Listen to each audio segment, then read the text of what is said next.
Bonjour à toutes et à tous, je m'appelle Noé et je fais partie de GreenEye. Je vais vous donner dans cette vidéo des conseils pratiques pour ne pas vous faire pirater. Dans notre monde actuel, nous avons beaucoup d'objets connectés et tous ces objets connectés contiennent ce que l'on appelle des failles. Les sites internet aussi font partie de ces choses pouvant être défaillantes. Et pire encore, l'être humain peut être défaillant et il peut facilement se faire manipuler dans le monde du web.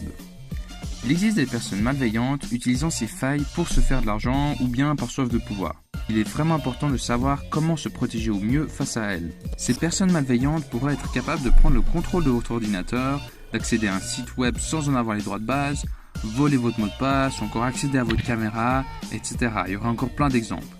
Mais bref, c'est tout un tas de trucs que l'on n'aimerait pas qu'il nous arrive. Voyons maintenant comment vivre sur internet en réduisant au mieux les risques de se faire pirater. Tout d'abord, comment est-ce qu'un hacker peut-il pirater un système informatique ou manipuler un humain pour gagner des informations ? Il faut savoir que l'une des armes les plus courantes des pirates informatiques aujourd'hui, elle s'appelle le phishing. Le phishing, qu'est-ce que c'est ? En fait, c'est une attaque qui a pour but de manipuler sa cible afin qu'elle nous donne par elle-même des informations cruciales, donc du style un mot de passe. Je vais vous donner un exemple concret. Imaginons que vous êtes une personne lambda qui a un compte bancaire chez PostFinance. Le hacker va utiliser une copie du site de votre banque et il va ensuite vous envoyer le lien vers son faux site. Et il va espérer bien sûr que vous allez cliquer sur son lien et que vous allez entrer vos informations personnelles de connexion du site de votre banque sur son faux site.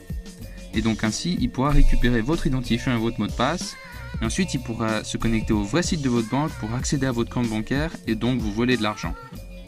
Donc voilà pour un premier exemple. Maintenant, voyons un deuxième exemple de phishing. Imaginons que vous avez un ami de longue date avec qui vous échangez souvent par email. Le hacker, lui, a malheureusement réussi à accéder au compte de votre ami. Et d'un coup, vous recevez un mail de votre pote qui vous dit qu'il est à l'étranger, qu'il a impérativement besoin d'argent, qu'il est dans la galère, etc. et que c'est une urgence. Et au bout du mail se trouvent les informations bancaires pour le virement. Bref, vous avez compris l'entourloupe. Il suffit de pas être naïf pour ne pas tomber dans le panneau. Mais trop souvent, les gens se laissent manipuler sur le web. Les hackers vont essayer d'accéder à un environnement dans lequel vous avez confiance. Donc là, dans notre exemple, c'était justement le fait de prendre un de vos amis. Et le but, c'est justement d'augmenter les chances de succès pour sa technique. Donc, soyez toujours vigilant. Que vous discutiez avec un ami ou une personne inconnue, soyez vigilant. Que ce soit sur les mails, les réseaux sociaux, les chats, etc. Par contre, dans notre exemple, on pourrait se demander, mais comment est-ce que le hacker a réussi à accéder au compte email de votre ami ? Donc peut-être qu'il l'a gagné justement grâce à une technique de phishing, ou alors peut-être qu'il a réalisé une autre technique qui s'appelle le brute force. Donc en fait, une attaque brute force, ou aussi dit par force brute, c'est une méthode utilisée en cryptanalyse qui sert à trouver un mot de passe ou un identifiant inconnu. L'attaque en fait, elle consiste à tester toutes les combinaisons possibles du mot de passe, une à une de manière rapide, dans le but de trouver le mot de passe de la victime. Si l'attaquant a réussi au préalable à obtenir des informations personnelles sur vous, sur votre vie, votre âge, votre famille, le nom de vos animaux, de vos proches, etc., cela risque de grandement faciliter sa tâche de brute forcing. Je m'explique. Imaginons que j'ai un chien qui s'appelle Coco. Il y a de grandes chances que mon mot de passe soit composé de Coco, et pourquoi pas ma date de naissance, et puis ça ferait genre un mot de passe comme Coco 1999. Avouez qu'on a tous déjà utilisé un mot de passe comme ça au moins une fois dans notre vie. Mais dans ce cas-là, du coup, pour le hacker, un mot de passe de ce style, ça sera vraiment facile à trouver pour son attaque par force brute.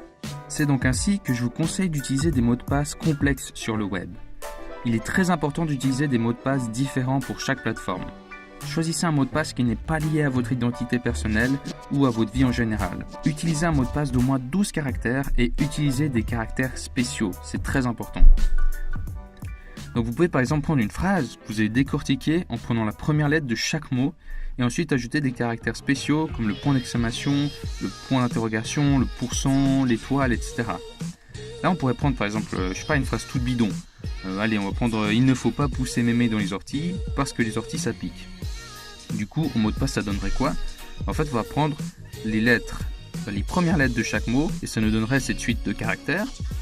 Et après, on va ajouter des caractères spéciaux dans le but de encore plus pousser la complexité du mot de passe.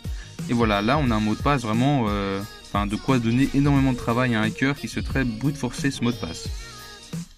Donc honnêtement, faudrait plusieurs années pour brute forcer un mot de passe aussi complexe que ça. Bref. Pour ne pas se faire hacker, il suffit de s'y connaître un peu et d'être malin. Donc méfiez-vous toujours des messages qui contiennent des liens, même si le message vous est envoyé par votre meilleur ami, etc. Parce que justement, c'est l'un des principaux moyens que le hacker utilise pour voler les données d'un compte. Et puis, si vous cliquez quand même sur un lien, prenez le réflexe de toujours vérifier l'URL dans la barre du navigateur. Et si vous êtes censé être sur le site de votre banque, la banque PostFinance par exemple, et si l'URL c'est www.postfinance-site.us au lieu de www.postfinance.ch, c'est que sûrement vous êtes sur un site de phishing. Donc voilà, prenez toujours le temps de vérifier si vous êtes bien sur le site officiel du contexte. Et ça c'est fait en 2 clics, vous googlez et puis voilà. Et ensuite, faites bien attention à utiliser des mots de passe différents pour chaque plateforme et utilisez des mots de passe complexes comme vu avant. Donc vous pouvez aussi vous servir de gestionnaire de mots de passe comme LastPass ou KeePass par exemple, il y en a encore plein d'autres qui existent. Mais notamment LastPass, c'est un gestionnaire de mots de passe qui est gratuit, qui existe sous forme d'extension et qui pourrait grandement vous faciliter la vie mais aussi vous aider à utiliser des mots de passe puissants sans même devoir vous en souvenir. N'hésitez pas non plus à mettre en place ce qui s'appelle une authentification forte sur vos comptes en ligne. Il y a beaucoup de fournisseurs de comptes qui proposent ce service. Par exemple sur Gmail, il est possible de mettre en place une authentification à 2 facteurs sur votre compte. En gros, pour vous connecter à votre email, il vous faudra utiliser votre mot de passe, mais ensuite il y aura un code SMS qui va apparaître sur votre téléphone et c'est par ce code SMS que vous pourrez vous connecter et finaliser votre connexion. Donc la connexion elle est sécurisée grâce à cette authentification forte qui demande à la personne souhaitant se connecter son mot de passe, mais aussi un code parvenu sur le téléphone du détenteur du compte. Ça c'est vraiment fort contre le hack, contre le brute forcing, etc. Donc soyez toujours sur vos gardes, sachez que le piratage informatique, tel que le phishing par exemple, c'est totalement illégal et les personnes qui réalisent cela, elles risquent plus d'une dizaine de milliers d'argent d'amende et plusieurs années de prison. Voilà, en tout cas, j'espère que cette vidéo vous aura servi. Soyez toujours vigilants sur le web. C'était Noé de chez Green Eye. Bye.